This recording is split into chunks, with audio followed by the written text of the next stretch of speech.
important since we live stream this conference, but now let me begin. Welcome to today's online news briefing. I'm Sandy Close, Director of Ethnic Media Services. Our topic today is California's housing crisis. What a state appellate court judge just today called in her ruling a housing supply and affordability crisis of historic proportions. Our speakers will discuss the impact of the pandemic on the housing supply, how restrictive zoning laws are preventing the growth of low and moderate income housing, and the resulting increase in the population of unhoused people. We will also hear about policies that are making headway on these issues, as well as from one homeowner group that embraces more homes, more density as part of a Yes in My Backyard movement. Our speakers include Carolina Reed of the Turner Center for Housing Innovation. Thank you for being here. Samir Gambhir with the Othering and Belonging Institute. Ned Reznikov of the Benioff Homelessness and Housing Initiative at UCSF, and Matthew Lewis, Communications Director at California YIMBY, Yes in My Backyard. Thanks to our interpreters for providing simultaneous interpreting in Spanish, Mandarin, and Korean. And just a reminder to our speakers, please speak slowly as I am speaking slowly so they can keep up with you.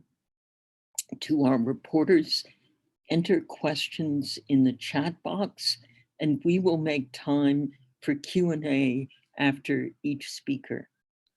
If our speakers can monitor the chat box for questions you know the answers to, please feel free and join in responding to those questions. This is truly a great opportunity for us to ask questions and hear from the experts. Now I'm turning the conference over to my colleague, Jaya Padmanabhan, author, journalist, EMS contributing editor, who will be our moderator for today's briefing. Jaya.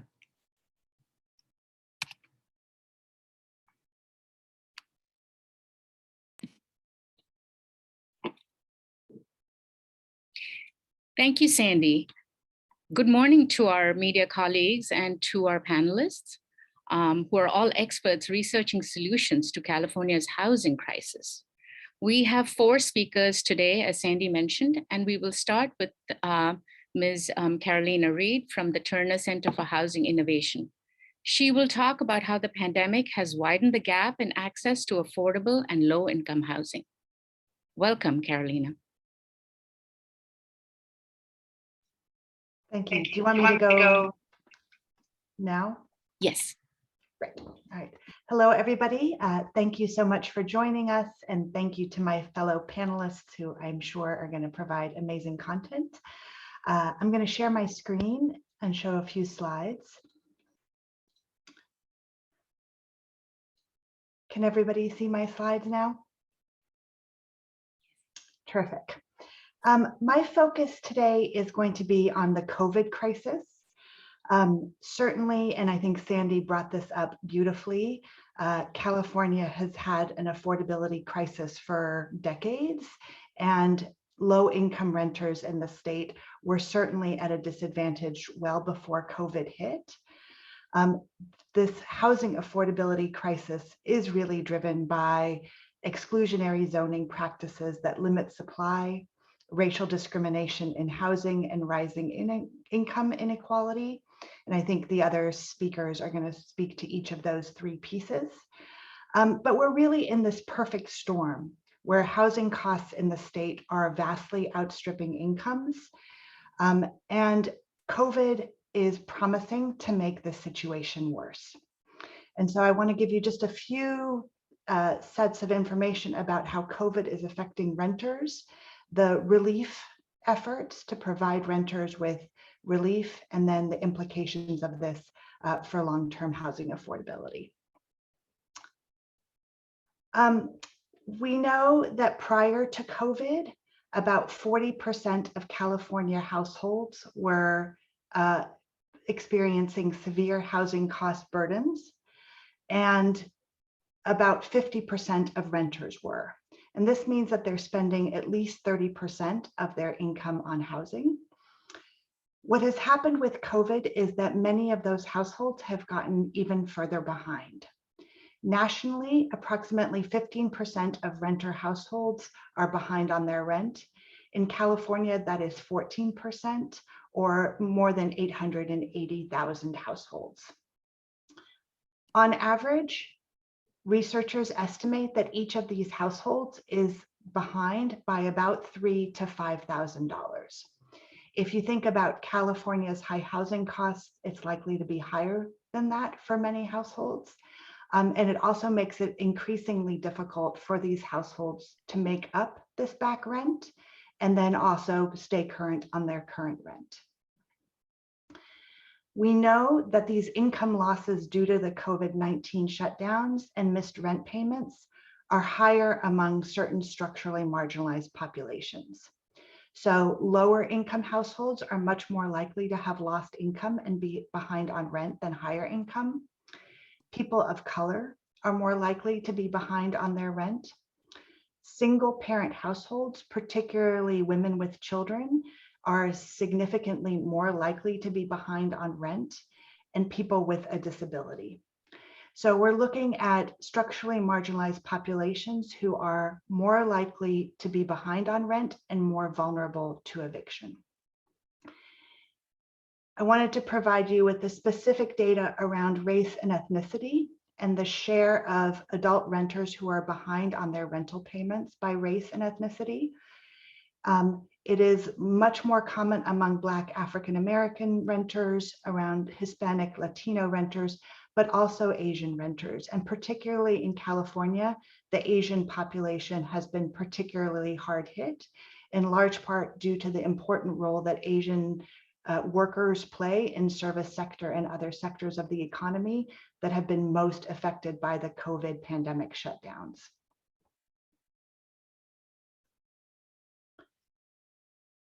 One of the bright spots has been the eviction moratorium, which has protected a lot of these households and renter households from eviction and displacement.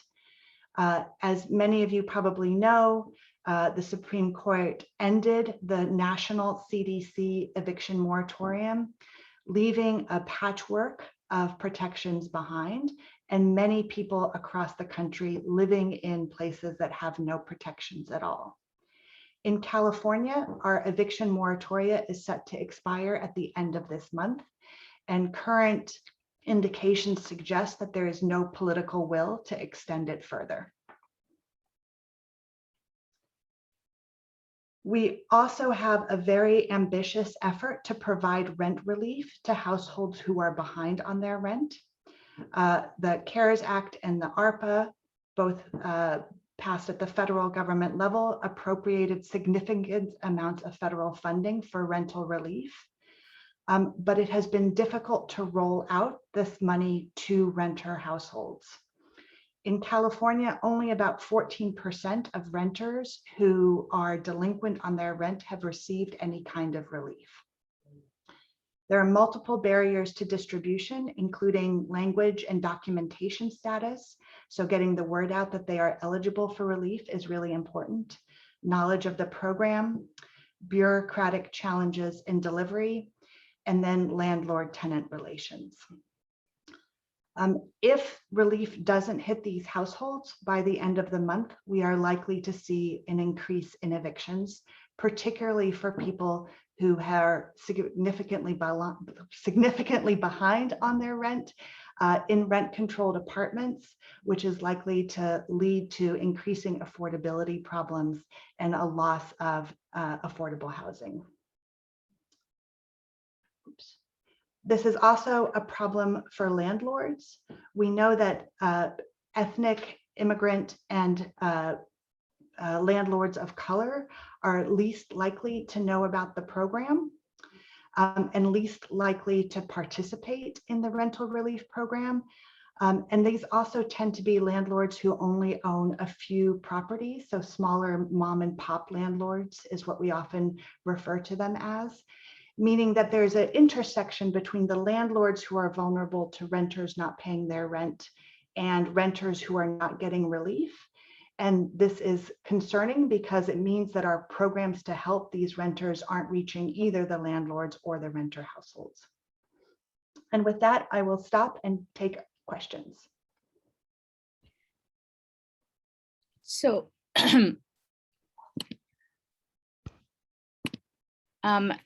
so one of the,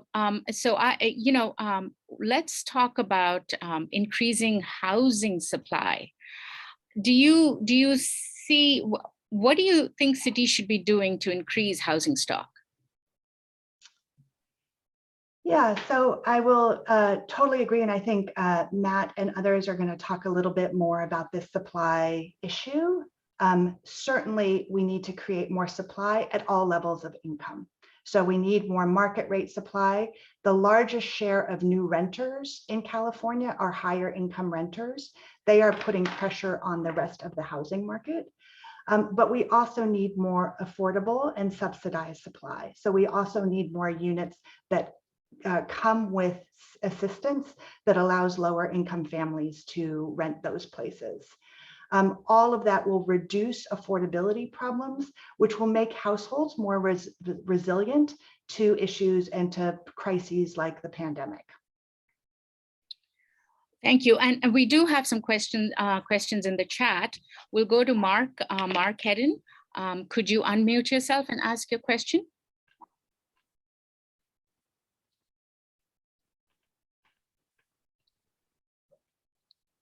Mark? No, I can't. I can't. You have to ask for me. Oh, okay. Let's see. Maybe on this one. Okay. Mark, you're on. We can All hear. right. I'm interested in the rent relief programs that, as you noted, are way behind in terms of distributing the money. And is there any hope of seeing that accelerate? And also, in the months that have gone by since people have applied for these programs in some places, is there consideration given to what's going on then, if they need additional aid? And where is that money that was allocated months ago? Yeah, so I think, I'm not privy to the inner workings of how this money is being distributed. I do know that there are barriers to knowledge, particularly in certain communities, about the ability to access this, and also technological barriers to filling out all the documentation and forms. I think one of the challenges has been that there needs to be sort of an accounting process that makes it slower to get this money out to renters. Some cities in other states that have just given the money directly to renters without the same documentation have been able to get this money out much more quickly. But California is also a big, complicated and diverse state. And so I think at this point, one of the best things to do is make sure to get out the word that this rent relief is available, so that people are applying for it and so that they can document that they have applied for it, which will help to prevent sort of those evictions. The next question is from Vidya Sethuraman. Vidya, could you unmute yourself and introduce your media outlet? Hello, can you hear me? Yes. Yeah, this is Vidya from India Post newspaper. Just want to know, is there any data on the renters behind rent citywide, like city-wise data, like Fremont, Oakland, and other cities? So we do not have that data. The best information we have on rental delinquencies comes from the Household Pulse Survey. This is an experimental census product. And the lowest level of information we can get is at the MSA, meaning the larger San Francisco Bay Area, and not at the city scale.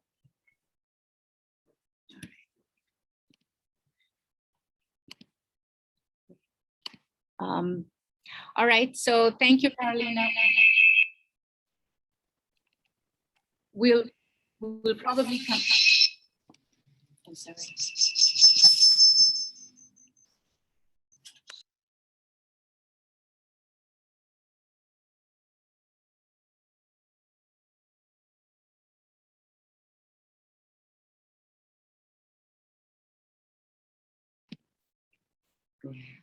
All right, thank you, Carolina. I think we'll move to our next speaker.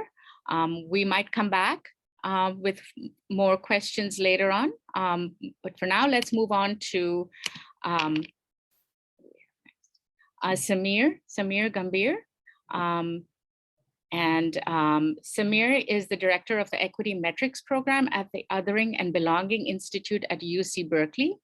He will talk about why restrictive zoning is at the heart of the housing crisis, and it may surprise you to learn where the most restrictive zoning is. Welcome, Samir, and please remember to speak slowly. Sure. Thank you, Jia, for the introduction. I'll just go ahead and share my slides.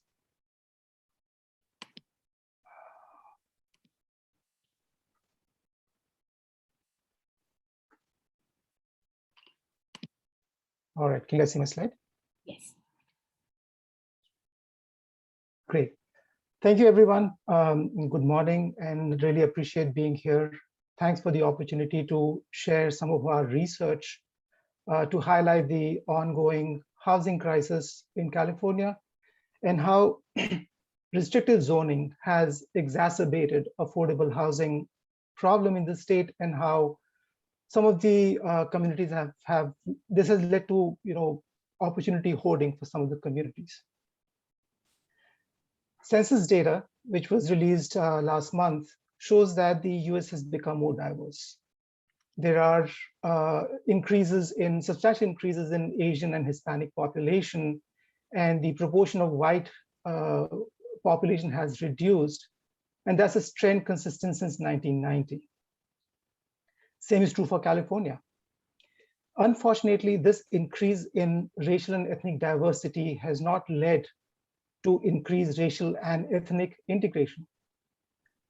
Last summer, this summer, we published our research on analyzing segregation patterns in the US. And the report was titled "The Roots of Segregation." The trends that we saw was very shocking. We found that more than 80% of our metro regions in the nation were more segregated as of 2019 than those were in 1990. Out of the 100+ large cities with population at or above 200,000, only 2 cities turned out to be integrated as per our functional segregation integration measure. We measured multi-group small area segregation using a relatively new measure called Divergence Index, developed by Professor Elizabeth Roberto at Rice University. Social science research suggests that high levels of segregation can be detrimental for well-being and upward mobility for segregated communities of color. And our research shows that neighborhood poverty in segregated communities of color is 3 times higher than those in segregated white communities. Black and Latino children raised in integrated or segregated white communities earn more compared to if they were raised in segregated communities of color, suggesting that segregation is a structural problem. Similar pattern exists in California as well. We studied the segregation pattern in the 9-county Bay Area and found that 7 out of 9 counties have higher levels of segregation since 1980. The only 2 other counties, San Francisco and Alameda, have shown substantial decrease in segregation since 1980, but the current level of segregation is still in the higher segregation zone. As part of this research, we also found that restrictive zoning was one of the contributing factors in increasing segregation. we wanted to assess and examine how we could curtail restrictive land use policies and regulations to open up exclusive neighborhoods and communities to different race people. We collected data on incorporated and unincorporated areas within the nine county Bay Area. And we try to simplify the myriad of zoning categories into three simple ones: single family zoning, other residential, that includes multifamily, and non-residential, that includes industrial, commercial, etc. This was the first such research where we collected and analyzed parcel level zone data to assess the impact, or at least the correlates of restricted zoning with a far greater precision than done before. We created color-coded maps for all 101 municipalities in the Bay Area, displaying these three simplified codes. So what you're looking at the screen right now is maps for Berkeley and San Francisco, where the pink color represents single-family residential zoning, the teal represents other residential zoning, and the gray represents non-residential zoning. Both cities, Berkeley and San Francisco, has roughly 50% of their residential zoning zoned as single-family zoning. We also created interactive maps so users can interact with the data and zoom into the areas of their interest. We went beyond that and we tried to analyze this data with a number of indicators of life outcomes and found evidence of ills of restrictive zoning. I would highlight some of the findings here. For the Bay Area, we found that 82% of residential land in the Bay Area is exclusively zoned single family. Only two cities, Suisun and Benicia City, I hope I'm pronouncing these correct, dedicated less than 40% of their land to single family zoning. Clearly, denser housing options are only permitted in less than 1/5 of residential areas in the region. Analyzing these single family zoned areas with race, we found that most of these areas are more homogeneous in their population. They're more white, with 50% white population and high single family zoning almost 20% higher than low single family zoned areas. And also the population in these high single family zoned areas was much less compared to those in low single family zoned areas. Analyzing this with community resources, we found that home values were more than 100,000 higher and median incomes were more than $34,000 higher in high single family zoned areas than in low single family zoned areas. Not surprisingly, home ownership is also high in single families, high single family zoned areas. And housing is a big asset for American families. And this difference in home ownership indicates that there's a significant wealth disparity between white people and people of color. And restrictive zoning is a very powerful mechanism for wealth generation. We also analyzed single family zoned areas with educational outcomes. And we found that schools in communities with low levels of single family had twice their population utilizing free or reduced price lunch compared to higher single family zone communities. Likewise, students in high single family zone cities scored nearly 15% higher in math and reading assessments in 4th grade. We see similar trends in graduation rates as well in high schools. In the end, in conclusion, our analysis reveals that cities with high levels of single family zoning have greater resources in virtually every statistic we were able to measure. These cities have higher income, higher home values, better performing schools, and our evidence indicates that they are high opportunity in the broadest sense. Children who were raised in these areas 30 years ago still have better outcomes in their adulthood. However, this is also consistent with the troubling pattern of social, economic, and racial exclusion in these high single-family zone cities.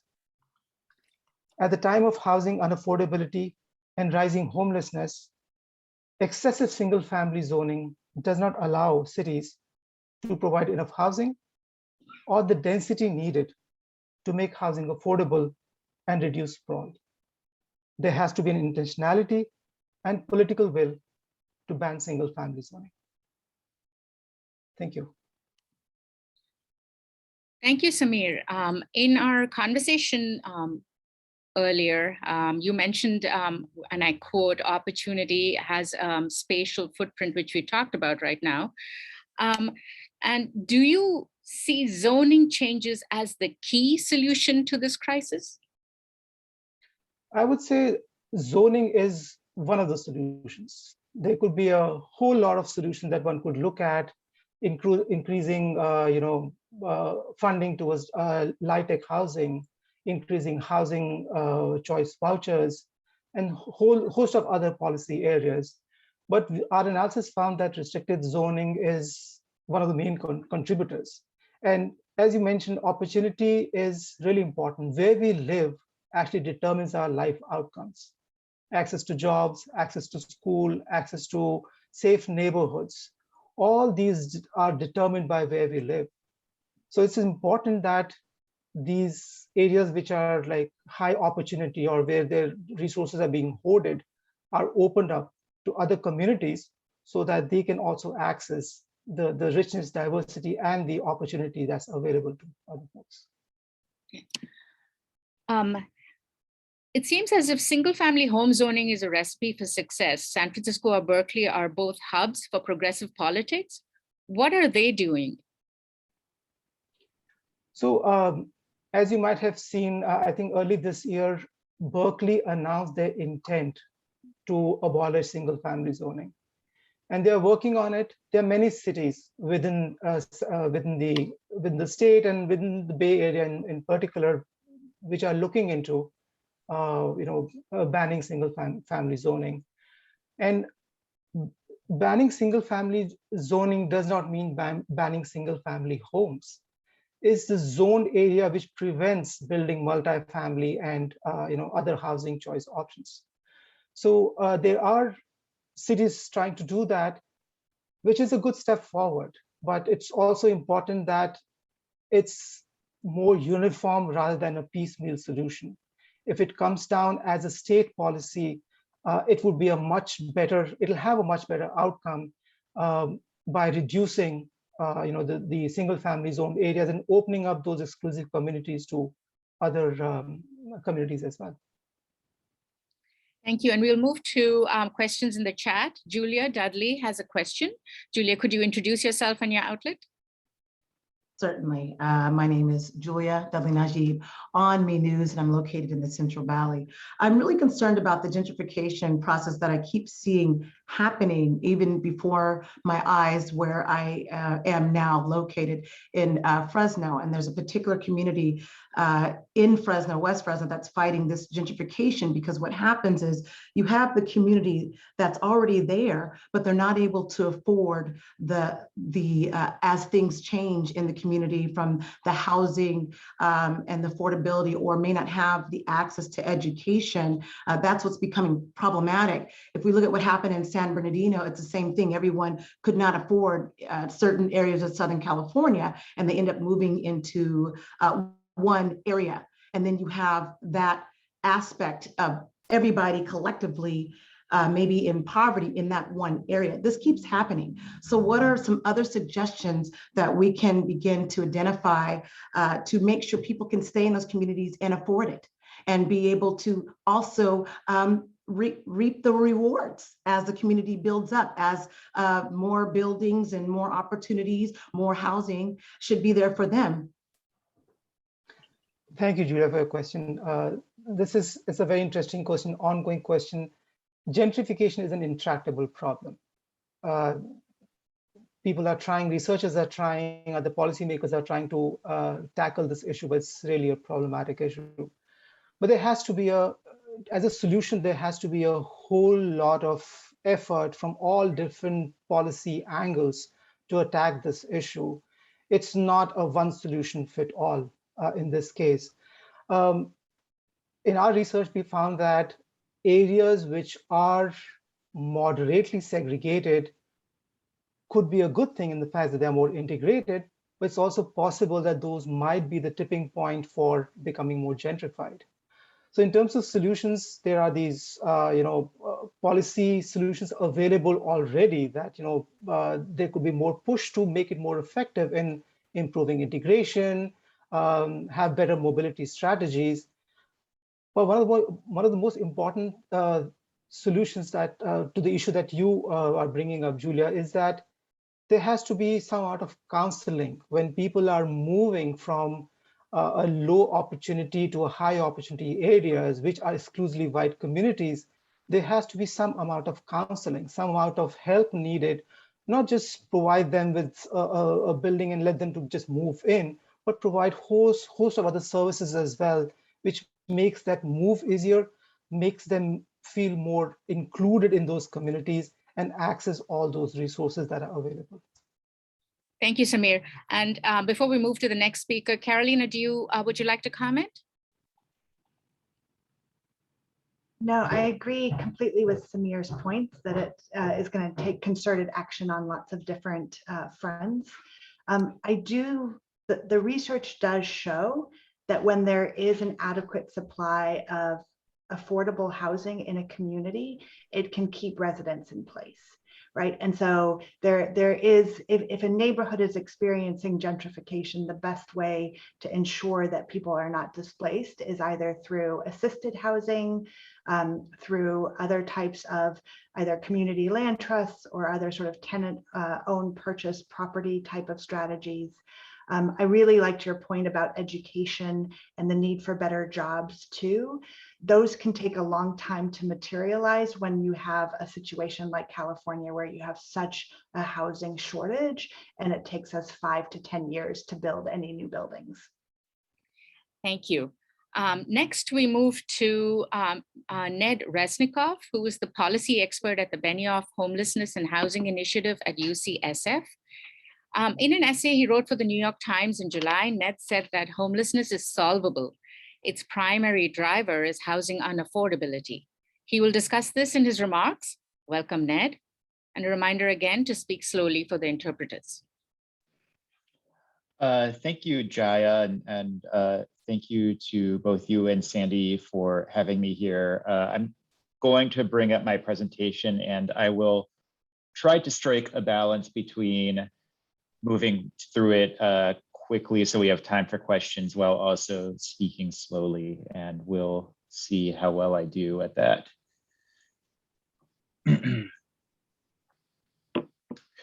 So first off, I just wanted to tell you a little bit about the Benioff Homelessness and Housing Initiative, since we're a new organization founded by Dr. Margot Kuchel just a couple years ago, who is a leader in research on homelessness, especially homelessness among older adults. We do a lot of policy-oriented research on the best interventions into homelessness to prevent and eliminate homelessness. We also do some other activities like we, with some partners in San Francisco, ran a clinic vaccinating unhoused people in the Tenderloin area of San Francisco against COVID-19. I'm the policy manager for BHHI, and also just on a personal note, I am a former journalist, so it's good to talk to you all. So I wanted to start with this chart because I think in some ways it summarizes the whole presentation. If we're going to talk about the root causes of homelessness, the number one driver of homelessness in California and elsewhere is housing unaffordability. This is from a Zillow paper that was done in 2018. And as you can see, it shows that not only does housing unaffordability increase homelessness, but as the rate of housing unaffordability rises, the rate at which it contributes to homelessness also rises. And we can see that playing out in California. I mean, these two charts just give you a sense of how rent costs in California. As you can see, 6 of the 10 most expensive rental markets are in the state, can lead to really intense concentrations of homelessness. The chart on the right shows that the unhoused population of California is overwhelmingly concentrated in a handful of metro areas, and those metro areas correspond pretty neatly to the most expensive rental markets on the chart to the left. So why are housing costs so high in California, and why is that fueling homelessness? Well, the two prior speakers, Samira and Carolina, have already gotten into that, but just to reiterate, we have a shortage of housing. We have not been producing enough to keep up with population growth in the state. And again, this is another chart just showing housing units per 1,000 people. Some of you who logged in early might have heard us discussing the share of housing units per capita in California, and this just sort of represents that. And you can see that it's been declining as a combination of some units going offline, some multi-unit buildings will get consolidated into single-family homes. Some units become just no longer livable for a variety of reasons, but also we've seen the population of California increase significantly.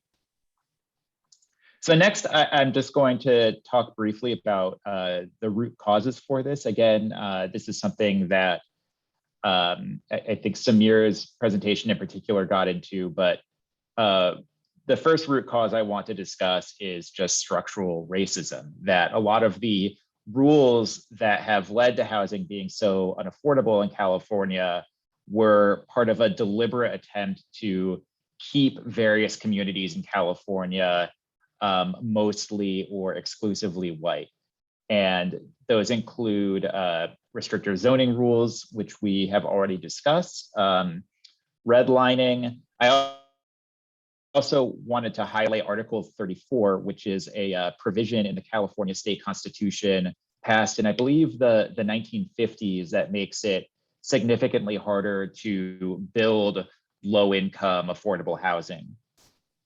And the results of this are that Black Californians are very significantly overrepresented in the homeless population of California. You can see from this chart that only about 7% of the state's population as a whole is Black, but nearly a third of the homeless population is Black. And again, you can trace that directly back to the fact that the same policies that have made housing so unaffordable for so many in California were also specifically designed in many cases to keep Black Californians out of housing. The second root cause I want to discuss is economic inequality. There was a very interesting study that came out earlier this year that looked at the relationship between inequality and homelessness and found evidence for the notion that as economic inequality increases in a particular area, if the housing supply does not also increase significantly at the same time, then the wealthiest residents of that area will essentially bid up the cost of housing for everyone else because they'll be competing with lower income residents for housing, and they can just spend the money to win bidding wars every single time. And that's essentially what's happened in the Bay Area over the past few decades. Economic inequality has increased significantly in the Bay Area as a result of the tech boom.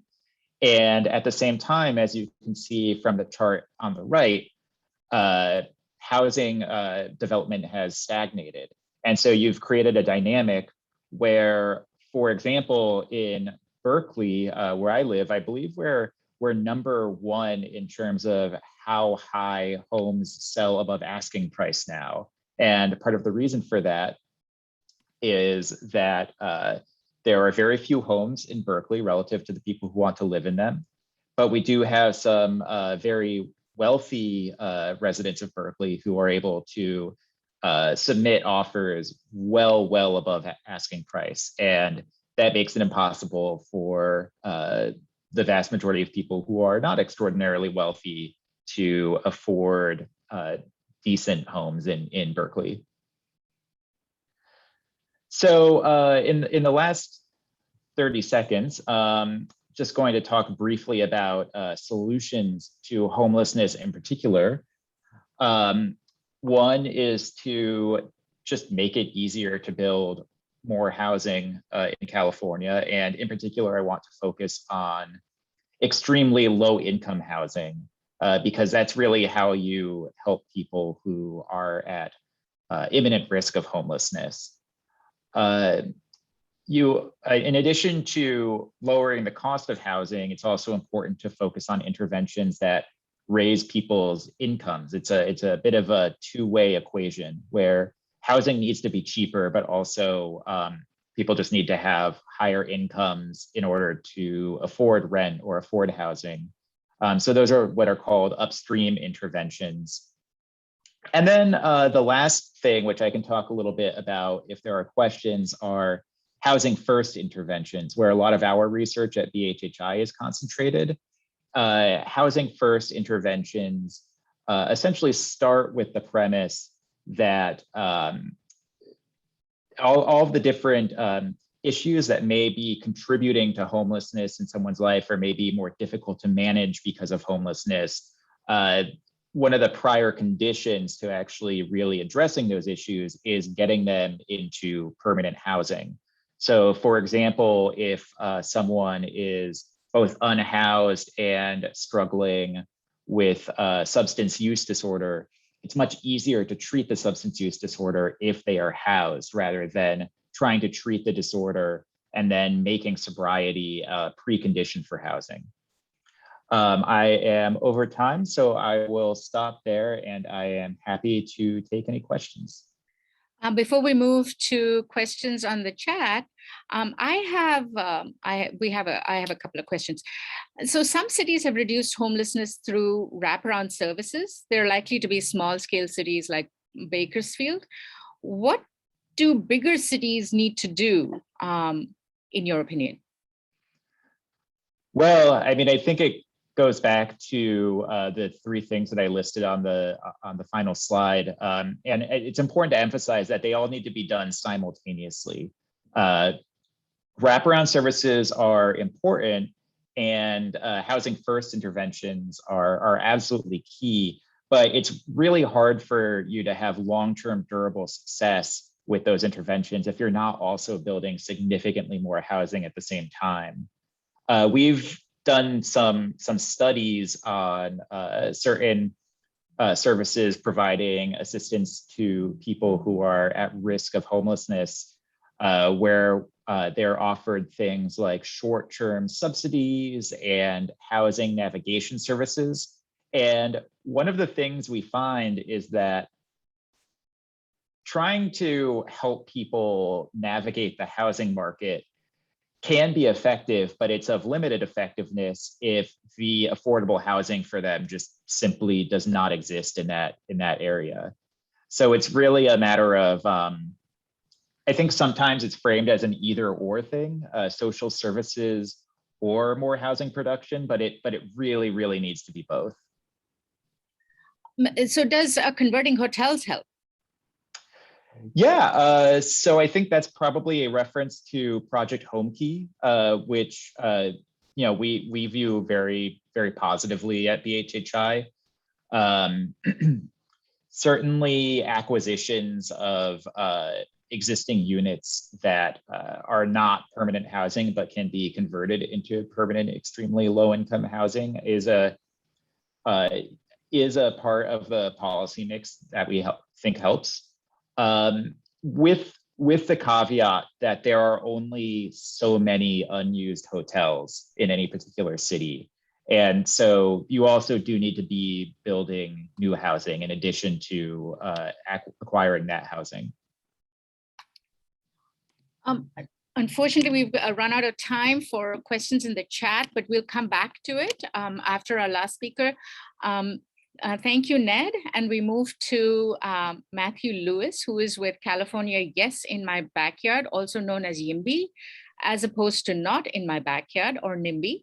He advocates for less restrictive zoning to make way for more homes. Matt, welcome. Thank you very much. I'm going to go ahead and also share my screen so that, and let me know if folks can see this. Can everybody see this news article on the screen? Great. So my name is Matthew Lewis. I'm Director of Communications for California YIMBY. I've worked in various aspects of housing and transportation and urban policy, along with energy and electricity policy and climate policy for most of the last 20 years. And I also was a journalist before that, so I have a huge amount of respect for local journalism in particular. I helped run a regional radio news magazine. So for any of you who are in radio, shout out, one of my favorite mediums of all. I know there's some of you here who do radio work. I want to start by noting that I live in Berkeley, California, like Ned. Ned, we should probably meet in person sometime. We're neighbors. But one thing that we hear a lot about at California YIMBY, and by the way, California YIMBY works to end the housing shortage and affordability crisis. We work. Sorry to interrupt. The interpreter is requesting you that you speak a little slower. Okay, I will speak a little more slowly. Thank you. We work on state housing policy largely in recognition of what the other speakers have mentioned, that a lot of California cities have enacted these zoning rules that have made it virtually impossible to build more housing. And so we focus on the state level, and we also do get a lot of support from cities who are also struggling with these same problems. Just because a city currently opposes or has rules on the books that make it virtually illegal to build homes, that doesn't mean that the city's elected officials are all in favor of that scenario, but it's a very challenging set of regulations to overcome. I wanted to start by just describing my situation in South Berkeley. I think this will be familiar to a lot of you. So I live in a neighborhood that is now single family zoning. It did not used to be. And to give you an example of why I think a lot of the challenges we face are people being afraid of things that are not familiar, is I live in a single family house. Across the street from me is a very low income affordable housing project with 8 units. 3 doors down are a handful of duplexes and fourplexes. And at the end of the block are multiple Section 8 apartment units, each of which have about between 12 and 20 homes in them. This is all on my block in Berkeley. This is what blocks in California could look like all over the state. You can have single family homes existing side by side with very low income housing, with subsidized Section 8 housing or voucher housing for people who use housing vouchers, with duplexes, with fourplexes. And I'm here to tell you, my neighborhood is great. It's very diverse. There's a broad mix of incomes. It's a lovely place to live. And I think that this is something that's important to help folks understand, particularly your readers and listeners, that there are a lot of areas in California that allowed all of this type of housing up until we stopped allowing it. And a lot of us live in those homes. And so I want to point out here on what you have on the screen was the decision by the city of Los Angeles to cap its population. They spoke about this openly. And if you look at the part that's circled, if you can't read it, I'm going to read it for you. In a report to Mayor Sam York, the City Council and Planning Commission Hamilton proposed a reduction in zoning capacity in single family and multiple zone neighborhoods to protect the city's, and in quotes, suburbia within the city atmosphere. This happened throughout the state of California. This was not just the city of Los Angeles, but if you look at the stark change in the numbers, the city of LA went from being zoned for 10 million people down to 4.1 million people. So they cut the number of homes it was legal to build by more than half. This story is from 1972.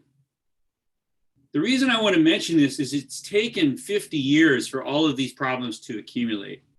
And I think that one of the challenges we face now is that if we had corrected this within a couple of building cycles, so within 5 to 10 to 15 years, we could say with a straight face that zoning reform going back to the way it was would actually largely solve the problem. But that's no longer true, because the problems become so acute that just allowing the market to solve the housing crisis won't get you there. We have too many Californians who are now becoming in need of subsidies. And just to give you an example, the Department of Housing and Urban Development releases regularly a list of incomes that allow people to qualify for the various federal housing subsidies or the state housing subsidies. The income limits in the Bay Area now are reaching $100,000. So you can earn $100,000 in the San Francisco Bay Area and qualify for housing subsidies. That's a huge problem. I personally think that we really need to reserve the subsidies for people who are truly no income, very low income, people earning poverty wages or just above, and of course, people earning up to what we call area median income, or AMI, which is the term we use in the housing space to describe, what kind of housing affordability are we going for here. But someone earning $100,000 a year should not be in that category. That just gives you a sense of how acute the housing shortage is. And really, to point to this document, this is where it all began. The thing to look at, this is San Francisco. So San Francisco went through the same process. This is a page from the Environmental Impact Report from when the city of San Francisco downzoned itself. They did the same thing that Los Angeles did. And I'm going to read this for those of you who can't see it. The anticipated adverse effects are related to the availability and cost of housing in San Francisco, the possible displacement of certain types of households. I want to come back to what those types were, because that's important. And some additional increase in the demand on regional transportation and air quality than would otherwise be expected under the existing zoning. What is this document saying in the late 1970s? We know we are going to push out lower income families and communities of color. We know we're going to make traffic worse and therefore air pollution worse. We are making that decision in full knowledge that these will be the impacts. This is an incredibly important document historically because it wasn't a mystery. They knew what they were doing. They were intentionally creating exclusive communities. They knew it would lead to people having to drive further and further every day. And they knew that that would make air pollution worse. So I want to ground the conversation in that piece. And this is just one final page from the Environmental Impact Report. And it says right here in the report, it constitutes a downzoning of many properties and reduces the number of housing units that could legally be built in San Francisco. So this was all out in the open and transparent. I'm going to close back out of this. If I can stop sharing my screen here. How do I do that? Let's see. Stop share. Great. Okay. So how do we solve this problem? I think it's really important to show the history because, again, the fact that it's written down really tells a lot of the story. Okay. I'm guessing that most of you are familiar with the Richard Rothstein book, The Color of Law, and the history of redlining. And now there's new research that shows that redlining actually goes back further than the Homeowner Lending Corporation, which is stunning. I see Julia nodding her head. This is, but the point is that it didn't end with the Fair Housing Act. It continued right through these decisions. What cities realized is they could maintain patterns of discrimination by just making it illegal to build the homes in the first place. Okay, so let's skip ahead. What is California Unity working on to do this? Well, we're very, very lucky. The timing of this event is quite fortuitous. We have just now gotten through the state legislature a statewide end to exclusionary single-family zoning. Now, it doesn't solve the problem, and I want to be really clear on this. What we have done is we have made it legal for someone who owns a single-family home to divide that house into a duplex or to build an additional unit on their property that they can sell, not just for rent, but also for sale. And they can also split their property into 2 lots. So that would allow up to 4 homes where there used to be 2. Now, what will that do for affordability? Well, the first thing is you used to have 1 home and now you have 4. And I am not a market fundamentalist. I don't think that just allowing supply to flood will actually take care of all the affordability problems. But what will happen is that people who are competing with each other for $1.3 million single family homes will now have the option of trying to buy a smaller duplex or trying to buy a smaller 4-plex. Now, if you go back to the history that I showed you, what Los Angeles and San Francisco were like before they made it illegal to build these homes, those types of homes, the duplexes and 4-plexes, were much more affordable because specifically they're smaller and they have less land. And so while we're so far behind in our housing goals right now, we're just allowing duplexes and 4-plexes. Don't close the gap. It's an incredibly important first step toward closing that gap. We still have to figure out how to boost the number of subsidized units that we have. And I think there's something that gets lost in a lot of this conversation about how do you actually achieve affordability. The first thing you need is a lot of money. And I'm not talking about the renters. I'm talking about the governments. Cities need money to subsidize housing. The state needs money to subsidize housing. The federal government needs money to subsidize housing. Where does that money come from? In California, we have a problem with our property taxes. I'm sure you're all familiar with that. They're capped. And it happened at the same time as these other laws happened. And that is not a coincidence. The efforts to cap property taxes coincided with efforts to downzone because people didn't want to share their education funding with people who weren't white. I'm just going to come right out and say it, okay? It was the same phenomenon. The problem is we're still stuck with those laws. So if we want to generate revenues to pay for the subsidies that we need for affordable housing, we need more housing. The reason is that new homes, when they come on the market, they pay a current tax rate. They pay a 2021 tax rate if they're completed in 2021. They pay a 2022 tax rate, as opposed to all the other homes that were built before the 80s and 70s and 60s.